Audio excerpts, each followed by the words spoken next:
Bienvenue sur Gabon 24. L'invité du jour, Jean-Jacques Brown, représentant délégué de l'Institut des recherches et du développement pour l'Afrique centrale, bien sûr basé au Cameroun. Merci d'accepter l'invitation de Gabon 24. Soyez le bienvenu. Bonjour et je vous remercie beaucoup pour votre invitation. C'est un réel plaisir.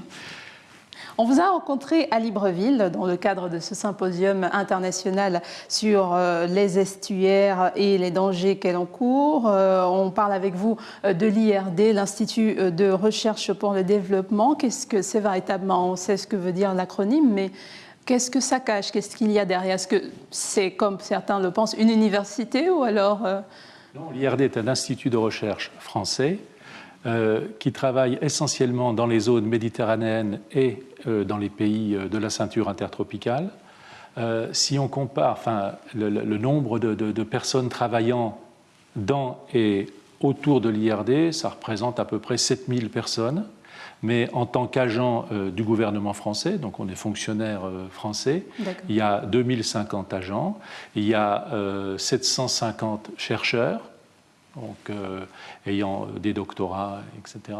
Et il y a à peu près 1050 ingénieurs et techniciens dans des fonctions appui, dans des fonctions développement et dans des fonctions scientifiques. Et quelles sont les missions de l'IRD, notamment avec les États partenaires? Oui, 3 missions principales. Recherche, ça peut être de la recherche fondamentale, ça peut être de la recherche action, ça c'est plus en relation avec les demandes des bailleurs du développement. Ça est également de l'expertise, aussi avec des financements particuliers. Et la troisième fonction, et qui est quand même essentielle justement pour le renforcement des capacités dans les pays du Sud, c'est formation à la recherche par la recherche. Mais au Gabon, vous avez un 4e axe supplémentaire. Au Gabon, en fait, on développe plusieurs axes thématiques basés sur des demandes sociétales.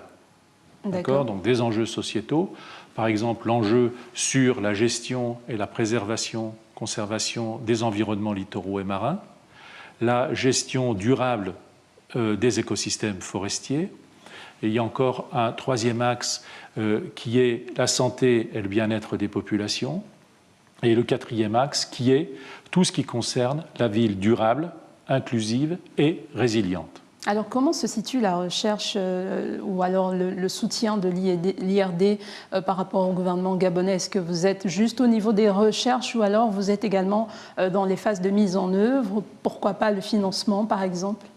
Oui, il y a en fait l'IRD n'est pas un bailleur.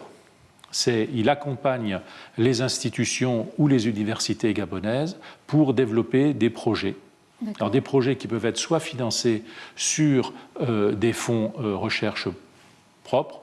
Par exemple, je vois au Gabon, on collabore beaucoup avec le Centre international de recherche médicale de Franceville. On collabore également avec l'Université Omar Bongo, l'Université des sciences et techniques de Massokou, le CNREST, et également avec les agences. Donc, on a été impliqué dans le montage de l'antenne AGEOS, donc Hancock. On est également très fortement impliqué avec des collaborations avec l'Agence nationale des parcs nationaux. D'accord, donc aujourd'hui, le constat que vous faites concernant les littoraux gabonais est lequel? Eh bien, il est temps d'agir. Voilà, c'est le constat qu'on fait. Donc, lors du colloque auquel j'assiste, c'est le littoral gabonais est encore dans sa majeure partie préservé. Sauf, bon, là, le premier projet Arc d'Émeraude concernait, en fait, et ça c'est très très important dans la sous-région, et ça peut servir de pilote et de modèle pour travailler sur d'autres villes littorales, c'est quel est l'impact de la ville de Libreville, l'extension de la ville de Libreville, sur les parcs nationaux qui l'entourent. Parce qu'il faut dire que Libreville est dans une situation assez unique d'être entouré par des parcs nationaux où vous faites 15 km, vous pouvez voir des éléphants, des buffles, etc. C'est quelque chose d'unique et d'incroyable et qu'il faut absolument préserver.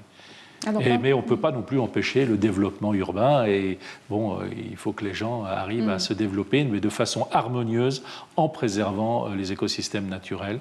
En l'occurrence, on a parlé beaucoup des mangroves, qui sont, là j'ai eu les chiffres récemment, bon, elles sont là, elles existent encore, parce qu'il y a d'autres villes. Moi, je travaille au Cameroun et on travaille sur la ville de Douala, où là, il y a eu quand même je dirais pas des catastrophes écologiques, mais presque, où la mangrove a été complètement coupée. Et là où on a des problèmes quand il y a des inondations, plus rien ne freine les montées des eaux, et c'est quelque chose qu'il faut absolument étudier, connaître, et vraiment gérer de façon durable. Alors justement, dans la gestion de ces peut-être catastrophes à venir ou alors de ces drames environnementaux, quelle est la part de l'IRD? Est-ce que vous êtes juste là à titre consultatif? Est-ce que vous implémentez vous-même les solutions ou alors vous proposez juste des solutions et puis vous observez? Oui, en fait, si on s'associe, là, on est associé par exemple à Douala, on travaille sur un projet qui s'appelle Douala Ville Durable. Et on voudrait, comme à Libreville, faire un pilote avec des services d'alerte précoce des crues, donc des inondations. Donc on monte les systèmes avec des formules innovantes, c'est-à-dire à faible coût, des choses qui peuvent être répliquées sur plusieurs villes. Par exemple, on a un projet qui concerne la spatialisation des pluies, donc c'est peut-être un petit peu technique, mais en fait, c'est que... Expliquez-nous quand même terre à terre avant qu'on passe. Oui, sur une ville, si on veut s'intéresser aux inondations, donc c'est les drains majeurs qui amènent les petits ruisseaux, etc., qui grossissent et qui font l'inondation, il faut connaître obligatoirement le terme d'entrée, c'est la pluie. Il pleut sur une ville, mais il ne pleut pas de façon homogène. Donc, il faut connaître la répartition spatiale de la pluie pour connaître après l'impact que ça aura sur les écoulements et éventuellement des inondations. Donc on a mis un système en place qui est basé sur l'acquisition des données de téléphonie mobile. Donc c'est quand vous téléphonez avec votre téléphone portable ou vous envoyez un WhatsApp ou un SMS à vos amis, s'il pleut, vous remarquez que généralement le signal est atténué. Et ce signal est atténué de façon proportionnelle à la pluie qui tombe. Donc si on arrive à connaître la quantité via des mesures au sol de la pluie tombée, qu'on le calibre sur justement l'atténuation de ce signal, donc ça nécessite des calculs, des algorithmes, etc., un petit peu de soupe informatique, on arrive à avoir des cartes de spatialisation des pluies. D'accord. Alors ça, c'est quelque chose, c'est une technique extrêmement innovante, et c'est à Douala qu'on a réussi à faire ça en temps réel, c'est-à-dire qu'on a, à un pas de temps de 15 minutes, on peut avoir les cartes de répartition des pluies. Donc quand il y a des grains, par exemple, des grosses pluies qui arrivent sur Libreville ou Douala, on peut avoir directement les rentrées dans des modèles.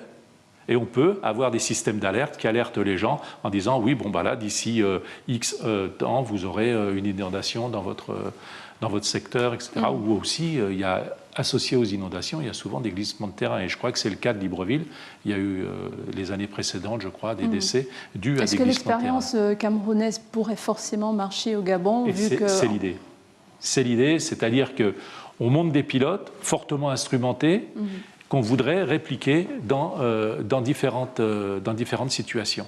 D'accord. Là, c'est le volet environnemental. Oui. Vous avez parlé également d'une action santé au Gabon. Oui. À quel niveau, sur quel pan précisément? Alors, santé, on est impliqué depuis très longtemps dans le cadre du CIRMF à Franceville.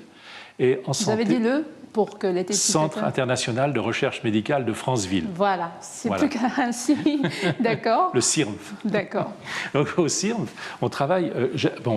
initialement, il y a eu des recherches qui ont été menées sur VIH-Sida, ensuite sur Ebola. D'ailleurs, c'est au CIRMF qu'a été trouvé le réservoir de la maladie d'Ebola, c'est-à-dire les chauves-souris. D'accord. Il y a eu des études quand c'était VIH-Sida sur les grands singes, ce qu'on appelle les PNH, les primates non humains. D'accord. Et donc ça, c'est l'un des aspects majeurs et c'est là où il y a eu vraiment beaucoup de choses, de faits très concrètes. Et ensuite, il y a une plateforme qui étudie le paludisme. D'accord. Il y a une plateforme d'entomologie médicale, c'est-à-dire que là, on s'intéresse aux vecteurs, on ne s'intéresse pas obligatoirement à la maladie, mais aux vecteurs. Regardez comment les vecteurs s'adaptent en fonction des différents écosystèmes et quel est l'impact entre quand le vecteur est mis en contact avec les hommes et l'évolution justement des transmissions. Donc ça, c'est des recherches qui sont menées au CIRMF, extrêmement passionnantes, parce que là, on prend le système dans sa globalité. Je peux vous croire, elles ont l'air très passionnantes en tout cas. On s'intéresse au système dans sa globalité. On rentre dans une dynamique, ce qu'on appelle maintenant à l'échelle internationale One Health, c'est-à-dire qu'on ne peut pas considérer la santé humaine sans savoir ce qui se passe au niveau animal, donc santé animale, et également la santé de l'environnement. C'est-à-dire que les grandes thématiques, par exemple, quand on s'intéresse aux maladies émergentes ou réémergentes, c'est-à-dire qu'on détruit un écosystème, exemple l'écosystème forestier du sud Cameroun ou du sud Gabon, etc., ou du Gabon, on s'aperçoit que on a des résurgences de maladies qui sont quand même assez... comment dirais-je ? Donc vous trouvez le moyen d'expliquer, du moins d'expliquer les maladies ou alors les choses avec des relations entre elles, l'environnement qui a une relation environnement humain, animal, sur la santé et humain. D'accord. Okay. Voilà. Donc ça, c'est des approches intégrées, on appelle ça maintenant des approches intégrées, qui ne considèrent plus qu'un seul aspect thématique ou, comment dirais-je, disciplinaire. Donc on essaye de faire de la recherche interdisciplinaire, et ça, c'est un mot important.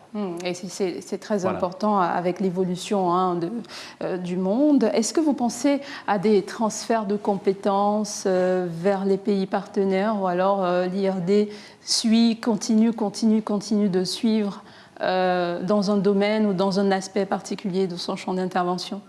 Bien sûr, et c'est notre rôle de renforcer les capacités et d'arriver à une autonomisation des partenaires. D'accord. Merci beaucoup. Alors, on va peut-être poser la dernière question. On parlait des financements. C'est vrai que parfois la question fâche un peu. Est-ce que l'IRD accompagne également avec des financements, ou alors vous avez juste des outils ou des voies qui mènent au financement des projets que vous implémentez? Oui, alors l'IRD développe des outils du partenariat qui nécessitent l'association justement des partenaires et de chercheurs du Nord, des systèmes d'enseignement supérieur et de recherche, que ce soit français ou même internationaux. Et alors il y a plusieurs types. Il y a ce qu'on appelle les jeunes équipes associées internationales, qui sont montées par les partenaires du Sud, qui s'associent, qui montent des petits groupes, des petits groupes de chercheurs, et qui sont parrainés par un chercheur du Nord. D'accord. Il y a les laboratoires mixtes internationaux, donc qui sont des choses un petit peu plus conséquentes, avec des financements un petit peu plus conséquents, mais c'est des financements incitatifs, c'est-à-dire c'est des financements qui aident à aller soit vers les bailleurs de la recherche, comme l'Agence nationale de la recherche en France, le Belmont Forum, ça c'est international, c'est entre USA et France, les projets européens, et également vers les bailleurs du développement, donc l'AFD, la Banque mondiale, la BAD, etc.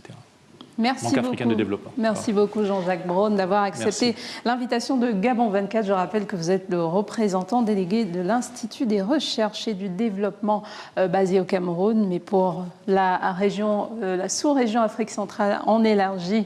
Voilà, j'y arrive. Merci d'avoir accepté d'être l'invité du jour sur Gabon 24. On se dit à très bientôt pour un nouveau numéro de l'invité du jour. D'ici là, portez-vous bien. N'oubliez pas, l'information se poursuit sur votre chaîne.